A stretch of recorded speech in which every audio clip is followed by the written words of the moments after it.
नमस्कार मित्रांनो, वनस्पती तंत्रमध्ये आपण अध्यक्षाला भेटायला आलेला आहेत। अध्यक्ष इथं इंदापूर बावड्यातून आलेले भेटाय। अध्यक्ष तुझं नाव पत्ता सांगा आधी। आदिनाथ ज्ञानदेव गायकवाड बावडा। आदिनाथ ज्ञानदेव गायकवाड बावडा इंदापूर बावडा। आपण इंदापूर बायपासला थांबलेले आहेत मित्रांनो। पहिले तुला पॉकेट दिल्यानंतर त्याचा कसं काय रिझल्ट आला? करणीमधून पॉकेट दिलं तर ते रिझल्ट फुल आलता। फुल आलता ना? हो। बरं, ते पॉकेट किती दिवस होतं घरी? 6 महिने होतं।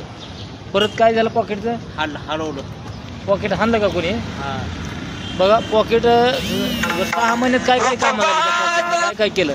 भरपूर कामं केली ते 6 महिन्यातच ना? हो। म्हणजे पैशाचे ह्याचे कशाची कामं झाली? पैसे काय समजा फुल झाले ते आदाय परत होतं काय नाही। आणि ते पाईपलाईनचे कोणते पैसे भेटले? हो, रानात गेलेले ना? त्याचे किती लाख रुपये भेटले होते? 2 लाख भेटलो। बघा यांच्या रानातून एक पाईपलाईन गेली ती, दुसऱ्या मनानं 2 लाख रुपये दिले।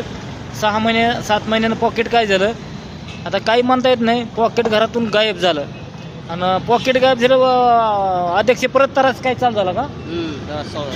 परत त्रास चालू झाला तर परत काय त्रास पहिल्यासारखा चालू झाला का अजून? हो। बरं, पण ते पॉकेटचा रिजेक्ट कसा होता? रिजेक्ट फुल होता।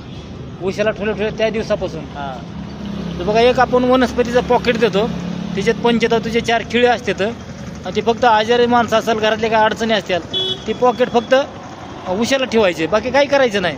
बाकी लिंबू कापायचा नाही, उतारा करायचा नाही, कुठला देवऋषी बोलवायचा नाही, कुठला कोंबडा द्यायचा नाही, कुठला बळी उतरायचा नाही, कुठला अंडा उतरायचा नाही, भात उतरायचा नाही, काही करायचं नाही। फक्त पॉकेट काय दिलं तर आपण वस्तू आपल्या समाधान पाहिजे आणि उशाला ठेवायला ते ना पॉकेट फक्त।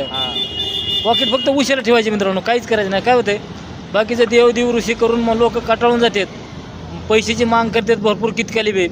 आणि आता आपण भाऊला एक हातजोडी पायापडी आणलेले, ही नर मादी असते आणि आपण ही एक नर मोठा आहे आणि मादी बारीक आहे। आता ही द्यायला आलेलो आहे, त्याच्यानंतर म्हणलं भाऊला पॉकेट बी देऊ।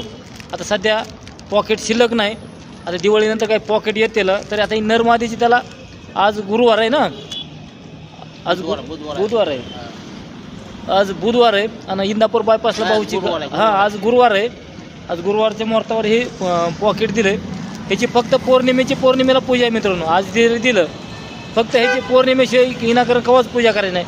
फक्त पौर्णिमे दिवशी पूजापाठ करून ह्याचे पूजा कशी करायची? 11 तुळशीचे तांदूळ, 1.25 मूठ तांदूळ, 11 तुळशीचे पानं, ₹1.25, एक 1.25 मीटर लाल कपडा ठेवून पूजा करून ही फक्त घरामध्ये आड्याला बांधायची, बाकी काही करायचं नाही ह्याला बी। आणि प्रत्येक पौर्णिमेला पूजा करायची ह्याची। तर ही मग हातजोडी पायपडी बारीक असू द्या मोठी असू द्या, फक्त